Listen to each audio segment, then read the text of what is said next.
परमपिता परमात्मा सारी सृष्टि के रचनहार कुल मालिक कबीर परमेश्वर स्वयं ही एक तत्वदर्शी संत की भूमिका करते हैं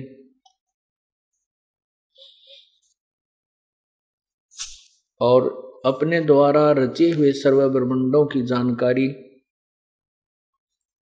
स्वयं ही आकर देते हैं।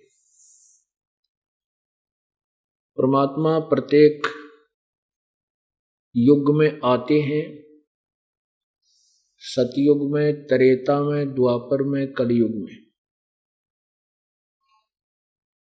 और जब भी वे आते हैं अपनी अमृत वाणी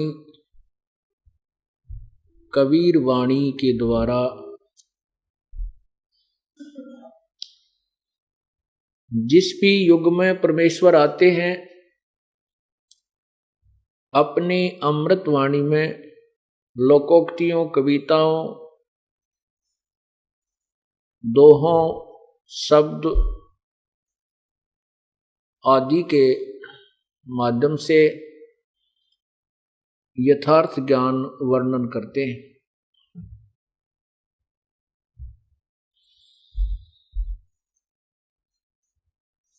उसी परंपरागत उसी सिलसिले में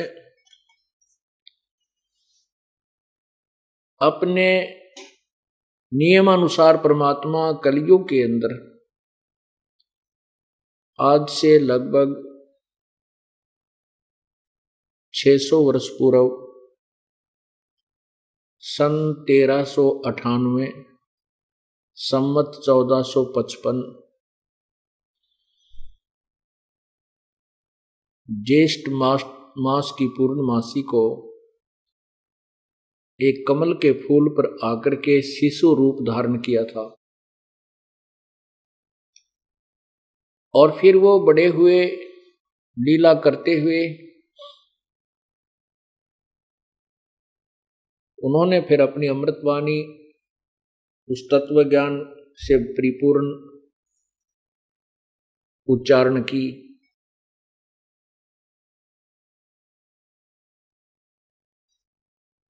अपने साक्षी बनाने के लिए कि मैं परमात्मा हूं, कबीर परमेश्वर ने, मैं ही सारे ब्रह्मांडों का रचनहार हूं, इसलिए कुछ पुण्यात्माओं को अपने स्वधाम को दिखाया।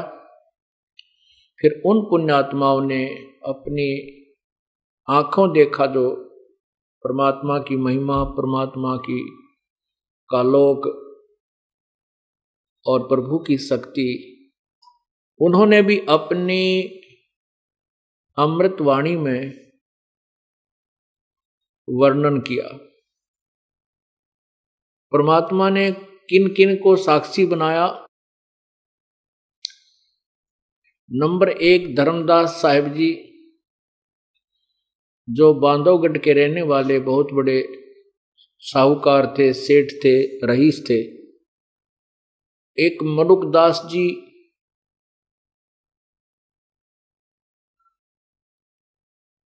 और संत दादू साहिब जी, संत घीसा साहिब जी, संत नानक साहिब जी, संत गरीबदास साहिब जी, इन महापुरुषों को अपने निज स्थान को दिखाया। फिर उन्होंने भी अपने भगवान कबीर परमात्मा की महिमा और सर्व ब्रह्मांडों की रचना अपनी अमृतवाणी में साक्षी रूप में बोली, उच्चारण की। उन महापुरुषों की वाणी, अमृतवाणी भी लिपिबद्ध की गई जो आज हमारे पास उपलब्ध है,